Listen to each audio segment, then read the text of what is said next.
Then next biomolecule is protein. Protein is a polymer of amino acids. Amino acid എന്ന് പറഞ്ഞാൽ amino ഗ്രൂപ്പും acid ഗ്രൂപ്പും ഉള്ള ഒരു കോമ്പൗണ്ടാണ് amino acid, NH2 group and COOH group. അപ്പോൾ ഒരു കാർബൺ ആറ്റത്തിൽ ഒരു NH2 ഗ്രൂപ്പും ഉണ്ട്, COH ഗ്രൂപ്പും ഉണ്ട്. ഫങ്ഷണൽ ഗ്രൂപ്പ് അറ്റാച്ച് ചെയ്തിരിക്കുന്ന കാർബൺ ആറ്റത്തിനാണ് നമ്മൾ ആൽഫ കാർബൺ ആറ്റം എന്ന് വിളിക്കുക, അല്ലേ? COH ഗ്രൂപ്പ് അറ്റാച്ച് ചെയ്തിരിക്കുന്ന ഈ കാർബൺ ആറ്റമാണ് ആൽഫ കാർബൺ ആറ്റം. ആ കാർബൺ ആറ്റത്തിൽ തന്നെയാണ് NH2 ഗ്രൂപ്പും ഉള്ളത്. ഒരു കാർബൺ ആറ്റത്തിന് 4 വാലൻസി, ഒരു വാലൻസി സാറ്റിസ്ഫൈ ചെയ്തിരിക്കുന്ന COH ഗ്രൂപ്പ്, മറ്റേ വാലൻസി സാറ്റിസ്ഫൈ ചെയ്തിരിക്കുന്നത് NH2. പിന്നെ മിച്ചമുള്ള 2 വാലൻസികളിൽ ഒരെണ്ണം ഹൈഡ്രജൻ ആണ്, ഒരെണ്ണം ഏതെങ്കിലുമൊക്കെ ഗ്രൂപ്പുകളാവാം. അപ്പൊ ഈ 6 ഗ്രൂപ്പിന്റെ വ്യത്യാസം അനുസരിച്ച് പലതരത്തിലുള്ള അമിനോ ആസിഡ് യൂണിറ്റുകൾ ഉണ്ട്. ഏതൊക്കെയാണ് അമിനോ ആസിഡ് യൂണിറ്റുകൾ? Leucine, isoleucine, valine, histidine, lysine, methionine, phenylalanine, threonine, tryptophan, ഇങ്ങനെ എസെൻഷ്യൽ അമിനോ ആസിഡുകൾ എന്ന് വിളിക്കും. നമുക്ക് പ്രോട്ടീൻ, ശരീരത്തിൽ പലതരത്തിലുള്ള പ്രോട്ടീൻ മോളിക്യൂളുകൾ ഉണ്ട്. പ്രോട്ടീൻ മോളിക്യൂളുകൾ സിന്തസൈസ് ചെയ്യാനായിട്ട് ആകെ 20 അമിനോ ആസിഡ് യൂണിറ്റുകളാണ് ആവശ്യമുള്ളത്. 20 അമിനോ ആസിഡുകളിൽ 10 എണ്ണം ബോഡി തന്നെ സിന്തസൈസ് ചെയ്യും. ബോഡി ശരീരത്തിൽ തന്നെ ഉണ്ടാവുന്നതാണ് 10 അമിനോ ആസിഡ്. ബാക്കി 10 അമിനോ ആസിഡുകൾ നമ്മൾ ഭക്ഷണത്തിൽ നിന്ന് കിട്ടണം. അപ്പോൾ ഭക്ഷണത്തിൽ നിന്ന് വേണ്ടത്ര അമിനോ ആസിഡുകളെ നമുക്ക് കിട്ടിയില്ലെങ്കിൽ നമ്മുടെ ശരീരത്തിൽ പ്രോട്ടീനുകൾ സിന്തസൈസ് ചെയ്യുന്നത് ശരിയാകില്ല. അങ്ങനെ പ്രോട്ടീൻ സിന്തസിസ് ശരിയാകാതെ വന്നാൽ നമ്മുടെ ശരീരത്തിന് വേണ്ടത്ര വളർച്ച ഉണ്ടാവില്ല. അങ്ങനെ അമിനോ ആസിഡ് വേണ്ടത്ര കിട്ടാതെ ഭക്ഷണത്തിന്റെ പോഷകക്കുറവ് മൂലം പ്രോട്ടീനുകൾ വേണ്ട രീതിയിൽ ഉണ്ടാവാതെ പോയ ഒരു അവസ്ഥയാണ്, ശരീരത്തിന്റെ അവസ്ഥയ്ക്ക് പറയുന്ന പേരാണ് വാഷിയോർക്കർ. വാഷിയോർക്കർ വന്ന പിള്ളേരെ കണ്ടോ? വയറു പൊന്തി നിൽക്കുന്നുണ്ടോ? ഇതാണ് വേണ്ടത്ര അമിനോ ആസിഡുകൾ, എസെൻഷ്യൽ അമിനോ ആസിഡിന്റെ കുറവ് കൊണ്ട് ഗ്രോത്ത് റിട്ടാർഡേഷൻ ഉണ്ടായ അവസ്ഥയ്ക്ക് പറയുന്ന പേരാണ് kwashiorkor. NH2 group is A basic group, COH group is N acidic group. രണ്ടും കൂടി ഒരുമിച്ച് ഉണ്ടാക്കുന്ന ഒരു സോൾട്ട്, ഗ്രൂപ്പ് മോളിക്യൂളിനകത്ത് തന്നെ ഉണ്ടാകുന്ന സോൾട്ട് എന്ന് പറയുന്ന പേരാണ് ഇന്റേണൽ സോൾട്ട് അഥവാ സ്വിറ്റർ അയോൺ. അമിനോ ആസിഡിനും അതുപോലെ ഒരു സ്വിറ്റർ അയോൺ ഉണ്ടാക്കാൻ പറ്റും. അമിനോ ആസിഡ് യൂണിറ്റുകൾ എങ്ങനെയാണ് ജോയിൻ ചെയ്യുന്നത്? പ്രോട്ടീൻ മോളിക്യൂൾ ഉണ്ടാവാനായിട്ട് അമിനോ ആസിഡ് യൂണിറ്റുകൾ കൂടി ചേരണമല്ലോ. ഇത് ഒന്നാമത്തെ അമിനോ ആസിഡ്, ഇത് രണ്ടാമത്തെ അമിനോ ആസിഡ്. ഒന്നാമത്തെ അമിനോ ആസിഡിന്റെ വലതുവശത്തുള്ള COH ഗ്രൂപ്പ്, രണ്ടാമത്തെ അമിനോ ആസിഡിന്റെ ഇടതുവശത്തുള്ള NH2 ഗ്രൂപ്പിലെ Hഉം കൂടി വാട്ടർ എലിമിനേറ്റ് ചെയ്യും. എന്നിട്ട് ഒന്നാമത്തെ അമിനോ ആസിഡിലെ CO ഗ്രൂപ്പും രണ്ടാമത്തെ അമിനോ ആസിഡിലെ NH ഗ്രൂപ്പും കൂടി ചേർന്നുണ്ടാവുന്ന ബോണ്ട്. അപ്പോൾ ഒന്നാമത്തെ അമിനോ ആസിഡിലെ CO, രണ്ടാമത്തെ അമിനോ ആസിഡിലെ NH രണ്ടും കൂടെ ജോയിൻ ചെയ്തു CONH ബോണ്ട്. ഇതിന് പറയുന്ന പേരാണ് പെപ്റ്റൈഡ് ബോണ്ട്. പ്രോട്ടീനകത്ത് ഉള്ള മോളിക്യൂൾ അമിനോ ആസിഡാണ്. അമിനോ ആസിഡ് മോളിക്യൂളുകളെ കൂട്ടിച്ചേർക്കുന്ന ബോണ്ടിന് പറയുന്ന പേരാണ് പെപ്റ്റൈഡ് ബോണ്ട്. കാർബോഹൈഡ്രേറ്റ് മോളിക്യൂളുകളെ കൂട്ടിച്ചേർക്കുന്ന ബോണ്ടിന്റെ പേര് ഗ്ലൈക്കോസൈഡിക് ലിങ്കേജ് എന്നായിരുന്നു. അമിനോ ആസിഡ് മോളിക്യൂളുകളെ കൂട്ടിച്ചേർക്കുന്ന ബോണ്ടിന്റെ പേര് പെപ്റ്റൈഡ് ബോണ്ട് എന്നാണ്. ഇതിനൊക്കെയുള്ള പേരുകൾ മാത്രമല്ല, ലിങ്കേജിന്റെ ഒക്കെ പേരുകൾ ഓർത്തിരിക്കും. നമ്മൾ കുറെ അമിനോ ആസിഡിന്റെ ഒക്കെ പേരുകൾ മുമ്പ് കണ്ടില്ലേ? ആ അമിനോ ആസിഡുകൾ ഒരു പ്രത്യേക രീതിയിൽ, ഇതിനൊരു ഓർഡർ ഉണ്ട്. ഈ അമിനോ ആസിഡുകൾ ഏതൊക്കെ അമിനോ ആസിഡുകളാണ് ഈ മോളിക്യൂളിനകത്ത്, പ്രോട്ടീൻ മോളിക്യൂളിനകത്ത് കൂടിച്ചേർന്നിരിക്കേണ്ടത് എന്നതിന് ഒരു ഓർഡർ ഉണ്ട്. ഈ ഓർഡറാണ് ഈ മോളിക്യൂളിന്റെ ഫംഗ്ഷൻ തീരുമാനിക്കുന്നത്. ഓരോ പ്രോട്ടീൻ മോളിക്യൂളിനും ഓരോ ജോലിയാണ്. ശരീരത്തിലുള്ള ഓരോ പ്രോട്ടീൻ മോളിക്യൂളിനും ഓരോ ജോലിയാണ്. ആ ജോലി തീരുമാനിക്കുന്നത് ഈ അമിനോ ആസിഡിന്റെ സീക്വൻസ് ആണ്. അമിനോ ആസിഡിന്റെ സീക്വൻസിന് പറയുന്ന പേരാണ് പ്രൈമറി സ്ട്രക്ചർ. അമിനോ ആസിഡിന്റെ സീക്വൻസ്. ഇതിലൊരു അമിനോ ആസിഡിന്റെ സീക്വൻസ് മാറിപ്പോയാൽ അത് ആ ജോലി ചെയ്യത്തില്ല. ഹീമോഗ്ലോബിൻ എന്ന് പറയുന്നത് ഒരു പ്രോട്ടീൻ മോളിക്യൂൾ ആണ്. ഇതാണ് നോർമൽ ഹീമോഗ്ലോബിൻ. ഇതിനകത്ത് ഉള്ള അമിനോ ആസിഡിന്റെ പേരുകളാണ്, ഇതിന്റെ ഷോർട്ട് ഫോമുകളാണ് ഈ എഴുതിയിരിക്കുന്നത്. അപ്പോൾ ഈ ഓർഡറിൽ വേണം അമിനോ ആസിഡുകൾ ജോയിൻ ചെയ്തു വരാനായിട്ട്. ഇതിനകത്തുനിന്ന് ഒരു അമിനോ ആസിഡ് മാറിപ്പോയി. ഈ ഒരു അമിനോ ആസിഡ് ഇതിനകത്ത് രണ്ടാമത്തെ മോളിക്കൂളിനകത്ത് ചുവന്ന നിറത്തിൽ എഴുതിയിരിക്കുന്ന അത് വേറെ ആയിപ്പോയി. അങ്ങനെ ആ അമിനോ ആസിഡ് മാറിപ്പോയി കഴിഞ്ഞാൽ, ഈ ഒറ്റ അമിനോ ആസിഡ് മാറിപ്പോയി കഴിഞ്ഞാൽ ഹീമോഗ്ലോബിൻ അതിന്റെ ജോലി ചെയ്യും. ഹീമോഗ്ലോബിന്റെ ജോലി അറിയാമല്ലോ, ഓക്സിജനെ ക്യാരി ചെയ്യുക എന്ന് പറയുന്ന ആ ജോലി അത് ചെയ്യത്തില്ല. അങ്ങനെ വരുന്ന അവസ്ഥയ്ക്ക് പറയുന്ന പേരാണ് സിക്കിൾ സെൽ അനീമിയ. അത് രോഗാവസ്ഥയാണ് സിക്കിൾ സെൽ അനീമിയ. ഹീമോഗ്ലോബിനകത്തുള്ള അമിനോ ആസിഡ് സീക്വൻസിൽ ഒരു അമിനോ ആസിഡിന്റെ മാറിപ്പോയി. ശരിക്കും വരേണ്ട അമിനോ ആസിഡിന് പകരം വേറൊരു അമിനോ ആസിഡ് കയറി വന്നിരുന്നു. അതോടുകൂടി ഹീമോഗ്ലോബിന്റെ പ്രവർത്തനവും നിന്നുപോയി. അതിന് പറയുന്ന പേരാണ് സിക്കിൾ സെൽ അനീമിയ. അപ്പോൾ ആ സീക്വൻസ് വളരെ ഇമ്പോർട്ടൻ്റ് ആണ്. അതുകൊണ്ടാണ് അതിന് പ്രൈമറി സ്ട്രക്ചർ എന്ന് വിളിക്കുന്നത്. അങ്ങനെ പ്രൈമറി സ്ട്രക്ചറുകൾ ഉണ്ടായി.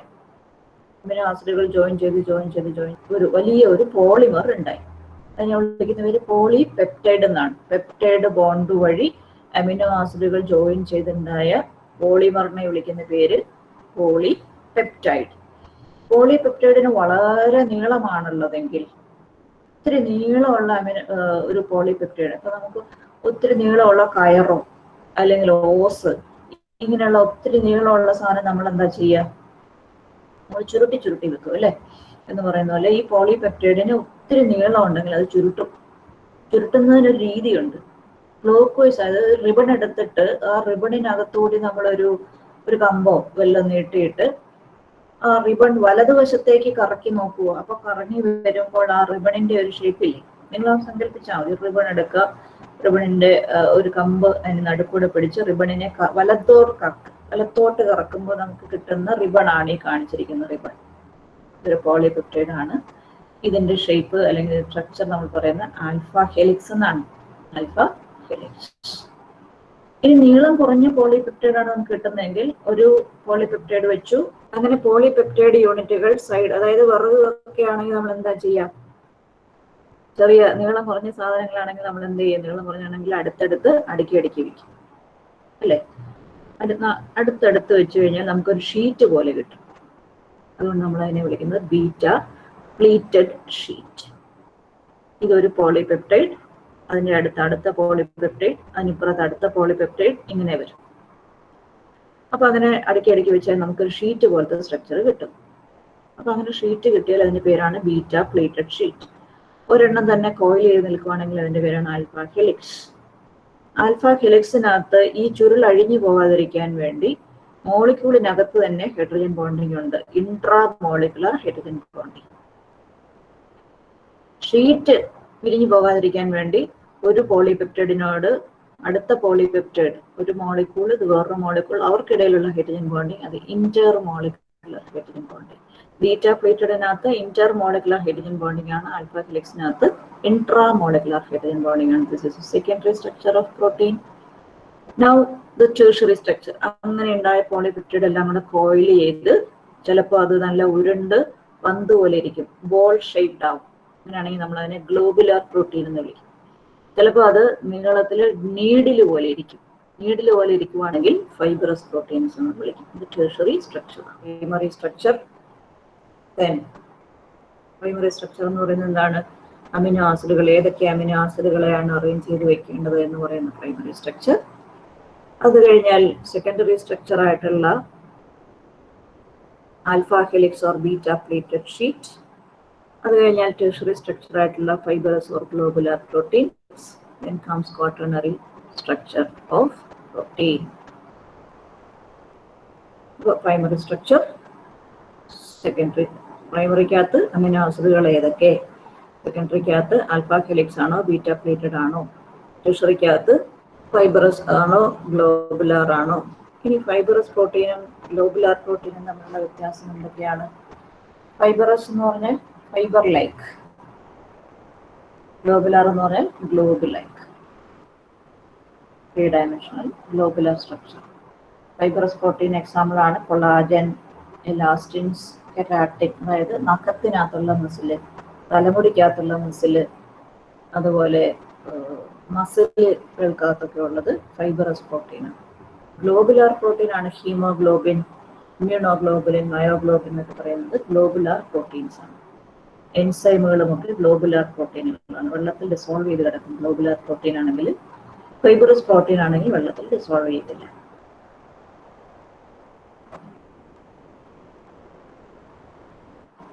Denaturation of protein. എന്താണ് ഡീനേച്ചറേഷൻ എന്ന് പറഞ്ഞാൽ? മുട്ട പൊരിക്കുമ്പോൾ സംഭവിക്കുന്ന എന്ത്, പാലിനകത്ത് നാരങ്ങാ നീര് ഒഴിക്കുമ്പോൾ സംഭവിക്കുന്ന എന്ത്, ഇതൊക്കെയാണ് ഡീനേച്ചറേഷൻ ഓഫ് പ്രോട്ടീൻ എന്ന് വിളിക്കുന്നത്. മുട്ട പൊരിക്കുമ്പോൾ എന്ത് സംഭവിക്കും? അല്ലെ മുട്ട പുഴുങ്ങുമ്പോൾ എന്ത് സംഭവിക്കും? പച്ച മുട്ടയുടെ പ്രത്യേകത എന്താണ്? അതിനകത്ത് വെള്ളം പോലെയാണ് സാധനം ഇരിക്കുന്നത്. പൊട്ടിക്കഴിഞ്ഞാൽ തറയൊക്കെ ആകെ വൃത്തികേടാവും. പുഴുങ്ങിക്കഴിഞ്ഞാലോ അത് നല്ല കട്ടിയായിട്ട് മാറും അല്ലേ? അപ്പൊ ആ ഒരു ചേഞ്ച്, അതാണ് ഡീനേച്ചറേഷൻ. പ്രോട്ടീന് നേച്ചർ മാറിപ്പോയി. ശരിക്കും എഗ് ആൽബുമിൻ, മുട്ടയ്ക്കകത്തുള്ള പ്രോട്ടീനായ എഗ് ആൽബുമിൻ എന്ന് പറയുന്നത് ഗ്ലോബുലാർ പ്രോട്ടീനായിരുന്നു. അതിനെ ചൂടാക്കി. അത് മാത്രമല്ലേ നമ്മൾ ചെയ്തുള്ളൂ? മുട്ട ചൂടാക്കുകയല്ലേ ചെയ്തുള്ളൂ. മുട്ട ചൂടാക്കിയപ്പോൾ എന്ത് സംഭവിച്ചു? മുട്ട ചൂടാക്കിയപ്പോൾ മുട്ടയ്ക്കകത്തുള്ള ആൽബുമിൻ എന്ന് പറയുന്ന പ്രോട്ടീൻ്റെ ടേർഷറി സ്ട്രക്ചർ അൺകോയിൽ ചെയ്തു. ഗ്ലോബുലാർ ആയിരുന്നു അത് അഴിഞ്ഞിട്ട് അത് ഫൈബറസ് ആയിട്ട് മാറി. അപ്പൊ അത് ഇൻസൊല്യൂബിൾ ആയിട്ട് മാറി. അതിനകത്തുള്ള വാട്ടർ കണ്ടന്റ് എല്ലാം അകത്തേക്ക് വരുന്ന രീതിയിൽ ഫോൾഡ് ചെയ്ത് അത് കട്ടിയായിട്ട് മാറി. എന്ത് ചെയ്തുള്ളൂ? നമ്മള് ചൂടാക്കുക മാത്രമേ ചെയ്തു. ഇനി പാലിനകത്ത് നാരങ്ങ നീരോ അല്ലെങ്കിൽ തൈര് ചേർത്ത് നമ്മൾ പാല് പുളിപ്പിക്കാനൊക്കെ വെക്കാറുണ്ട്, തൈര് ഉണ്ടാക്കാൻ വേണ്ടിയിട്ടൊക്കെ. അപ്പൊ എന്താ ചെയ്യുന്നത്?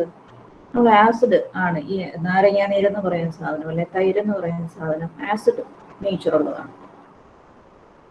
ആസിഡ് ആഡ് ചെയ്തു. ആസിഡ് ആഡ് ചെയ്യുക എന്ന് പറഞ്ഞാൽ pH മാറി അല്ലേ? pH കുറഞ്ഞു. pH കുറച്ച് കഴിഞ്ഞപ്പോഴേക്കും ഈ മിൽക്ക് പ്രോട്ടീൻ, ഗ്ലോബുലാർ പ്രോട്ടീൻ ആയിരുന്നു, ഡിസോൾവ് ചെയ്ത് കിടന്നിരുന്ന മിൽക്ക് പ്രോട്ടീൻ എല്ലാം കൂടെ എന്ത് ചെയ്തു? ഡിസോൾവ് ചെയ്യാതെ പ്രിസിപ്പിറ്റേറ്റ് ചെയ്തതാണ് നമ്മൾ ഈ തൈര് അല്ലെങ്കിൽ പാല് പിരിഞ്ഞു പോയി എന്ന് പറഞ്ഞ് കാണുന്നത്. വെള്ളം വേറെ പ്രോട്ടീൻ വേറെ, രണ്ടായിട്ട് നമ്മൾ പാല് പിരിഞ്ഞു പോയി എന്ന് പറയും. വെള്ളം വേറെ കിടക്കുന്നതാണ്. വെള്ളത്തിനകത്ത് അതുവരെ അത് ഡിസോൾവ് ചെയ്ത് കിടക്കുമായിരുന്നു. ഒന്നിച്ചൊറ്റ യൂണിഫോം ആയിട്ടല്ലേ ഇരുന്നത്. pH മാറിയപ്പോഴേക്കും അതിൻ്റെ ടേർഷറി സ്ട്രക്ചർ മാറിപ്പോയി. അപ്പൊ ഈ രണ്ട് കാര്യങ്ങളിൽ ഒന്നിനകത്ത് നമ്മൾ ചെയ്തത് ടെമ്പറേച്ചർ മാറ്റി, ഒന്നിനകത്ത് നമ്മൾ ചെയ്തത് pH മാറ്റി. അപ്പൊ ഈ പ്രോട്ടീൻ എന്ന് പറയുന്ന മോളിക്യൂളിന് pHും ടെമ്പറേച്ചറും ഒക്കെ വളരെ പ്രധാനമാണ്. pH മാറിയാലും ടെമ്പറേച്ചർ മാറിയാലും പ്രോട്ടീൻ മോളിക്യൂളിന്റെ സ്വഭാവം മാറും, അതിന്റെ ഫങ്ഷനും ഒക്കെ മാറും. പച്ചമുട്ടയുടെ സ്വഭാവം അല്ലല്ലോ പുഴുങ്ങിയ മുട്ടയ്ക്കുള്ളത്, പാലിന്റെ സ്വഭാവം അല്ലല്ലോ ഈ പിരിഞ്ഞുപോയ പാലിനുള്ളത് അല്ലേ? അപ്പൊ അതിന്റെ വ്യത്യാസം ഉണ്ട്. ആ വ്യത്യാസം അതിനെയാണ് നമ്മൾ ഡീനേച്ചറേഷൻ ഓഫ് പ്രോട്ടീൻ എന്ന് പറയുന്നത്. Protein found in biological system with definite configuration biological activity is called a native protein. When a native protein is subjected to heat or change in pH, the soluble form of globular proteins undergo coagulation, known as precipitation, to give fibrous proteins which are insoluble in water. ആ പ്രോസസ്സിന് പറയുന്ന പേരാണ് denaturation of protein. പ്രോട്ടീൻ്റെ pHോ ടെമ്പറേച്ചറോ മാറുമ്പോൾ അതിൻ്റെ globular proteins fibrous protein ആയിട്ട് മാറുന്ന process. അതിന് എക്സാമ്പിളാണ് ഏതൊക്കെ? മുട്ട പൊരിക്കുന്നതും ഈ പാല് തൈരാകുന്നതുമൊക്കെ ഇതിൻ്റെ എക്സാമ്പിൾസ് ആണ്. ഡീനേച്ചറേഷൻ ഓഫ് പ്രോട്ടീന് എക്സാമ്പിൾ ആണ്. അടുത്ത എൻസൈമാണ്. എൻസൈമിനെ കുറിച്ച് നിങ്ങൾ വിശദമായിട്ട് സർഫസ് കെമിസ്ട്രിയിലൊക്കെ പഠിച്ചതാണ്. എൻസൈമിന്റെ ആക്ടിവിറ്റി എന്ന് പറയുന്നത് കീ ലോക്ക് മെക്കാനിസം ആണ്. Enzymes are globular proteins. They are highly specific. Specific എന്ന് പറഞ്ഞാൽ ഒരു പർട്ടിക്കുലർ ശരീരത്തിൽ നടക്കുന്ന ഒരു പ്രത്യേക റിയാക്ഷനെ കാറ്റലൈസ് ചെയ്യാനായിട്ട് ഒരു എൻസൈമേ പറ്റുള്ളൂ. എന്നുവെച്ചാൽ ഒരു താക്കോൽ ഉപയോഗിച്ച് നമുക്ക് ഒരു താഴെ തുറക്കാൻ പറ്റുള്ളൂ. ആ താക്കോൽ ഉപയോഗിച്ച് നമുക്ക് വേറൊരു താഴും തുറക്കാൻ പറ്റുകയില്ല എന്ന് പറയുന്ന അതേ തത്വമാണ് എൻസൈമിന്റെ കാര്യത്തിലും ഉള്ളത്. അപ്പോൾ എൻസൈമിന്റെ കീ ലോക്ക് മെക്കാനിസം ആണ് ഇവിടെ കാണിച്ചിരിക്കുന്നത്. എൻസൈമിന് ഒരു ആക്റ്റീവ് സൈറ്റ് ഉണ്ടെന്നാണ് പറയുന്നത്. എന്ന് പറയുമ്പോൾ നിങ്ങൾ ഉടനെ ഇത് കുഴിവുണ്ടെന്നൊന്നും വിചാരിക്കരുത്. മോളിക്കൂളിന്റെ ആക്റ്റീവ് സൈറ്റ് എന്ന് പറഞ്ഞാൽ ചില ഗ്രൂപ്പുകളൊക്കെ ഇങ്ങനെ വെളിയിലേക്ക് പ്രൊജക്ട് ചെയ്ത് നിൽക്കുന്നുണ്ടായിരിക്കും എൻസൈമിനകത്ത്. ആ ഗ്രൂപ്പിലേക്ക് അറ്റാച്ച് ചെയ്യാൻ പറ്റുന്ന രീതിയിലുള്ള ഗ്രൂപ്പുകളുള്ള ഒരു സബ്സ്ട്രേറ്റ് മോളിക്യൂളാണ് ഇതിനടുത്തേക്ക് വരിക. അത് അവർ തമ്മിൽ കൂടിച്ചേർന്നിട്ട് ഒരു കോംപ്ലക്സ് ഉണ്ടാവും. എന്നിട്ട് അത് അവിടെ ഇരുന്നുകൊണ്ട് പ്രോഡക്റ്റ് ആയിട്ട് മാറും. എന്നിട്ട് സെപ്പറേറ്റ് ചെയ്ത് എൻസൈമും പ്രോഡക്റ്റുമായിട്ട് മാറും. That is a key lock mechanism. ഇനി വൈറ്റമിൻസ് ആണ്. Vitamins are vital for life. മറ്റൊരു ബയോമോളിക്യൂളാണ് vitamin. Vitamins are vital for life. Vital for life എന്ന് പറഞ്ഞാൽ വളരെ ഇമ്പോർട്ടൻ്റ് ആണ്. വളരെ ട്രേസ് എമൗണ്ട് മതി വൈറ്റമിൻസ് നമ്മുടെ ശരീരത്തിൽ. പക്ഷെ ആ ഒരു ട്രേസ് എമൗണ്ട് നമ്മുടെ ശരീരത്തിൽ കിട്ടിയില്ലെങ്കിൽ പലതരത്തിലുള്ള പ്രശ്നങ്ങളുണ്ട്. വൈറ്റമിൻ ഏതൊക്കെയാണ് vitamins? Vitamin A, B, C, D, E, K. എല്ലാ അക്ഷരവും ഇല്ല. Vitamin A, vitamin B, vitamin C, vitamin D, പിന്നെ ഇയും കെയും. A, B, C, D, E, K vitamins ആണുള്ളത്. ഓരോ വൈറ്റമിനും ഓരോ ജോലിയാണുള്ളത്. അതിവിടെ പറഞ്ഞിട്ടുണ്ട്. വൈറ്റമിൻ എ വേണ്ടത് കണ്ണിനാണ്. പിന്നെ വൈറ്റമിൻ ബിയുടെ തന്നെ പല വിഭാഗങ്ങളുണ്ട്. B12, ബി കോംപ്ലക്സ് എന്നാണ് പറയുന്നത്.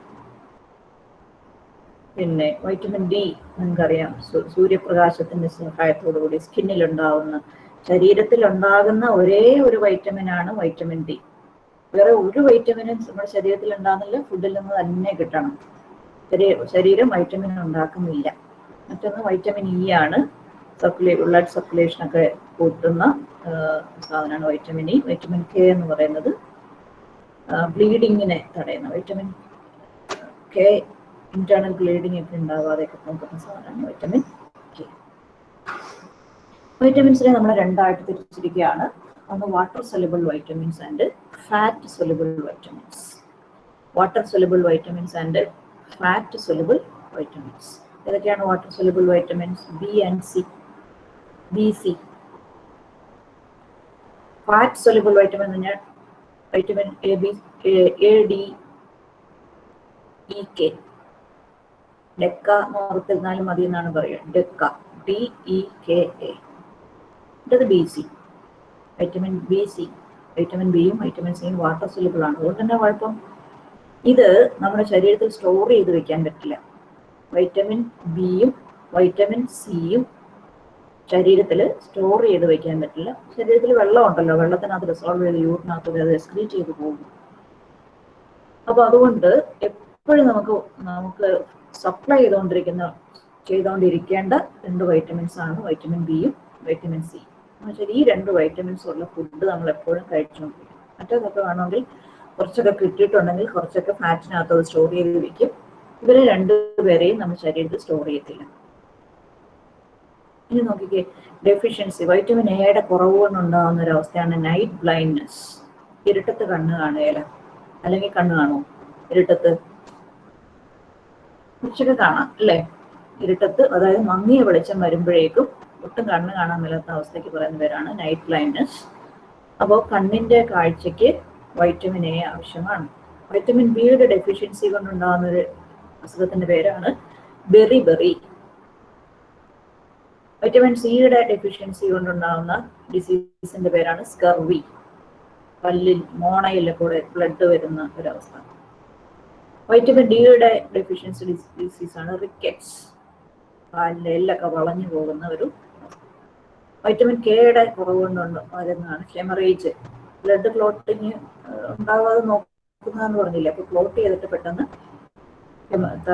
തലച്ചോറിനകത്തൊക്കെ ബ്ലഡ് ക്ലോട്ടിങ് ഒക്കെ ഉണ്ടായിട്ട് ഹെമറേജ് ഒക്കെ ഉണ്ടാകും. ഈ ഡെഫിഷ്യൻസി ഡിസീസിന്റെ പേരുകൾ ഓർത്തിരിക്കും. ഇതാണ് ബെറിബെറി. വൈറ്റമിൻ ബിയുടെ ഡെഫിഷ്യൻസി ഡിസീസ് ആണ് ബെറിബെറി. ബി ബെറിബെറി എന്ന് ഓർക്കാമല്ലോ. സി സ്കർവി എന്ന് ഓർക്കാമല്ലോ. ഡി റിക്കറ്റ്സ്, കാല് ജോയിന്റ് വളഞ്ഞു പോയി കണ്ടു, കാല് വളഞ്ഞിരിക്കുന്ന അവസ്ഥ. Vitamin D deficiency. സ്കർവി, പല്ലിന്റെ മോണയെ കൂടെയൊക്കെ ചോരയൊക്കെ വലിച്ചു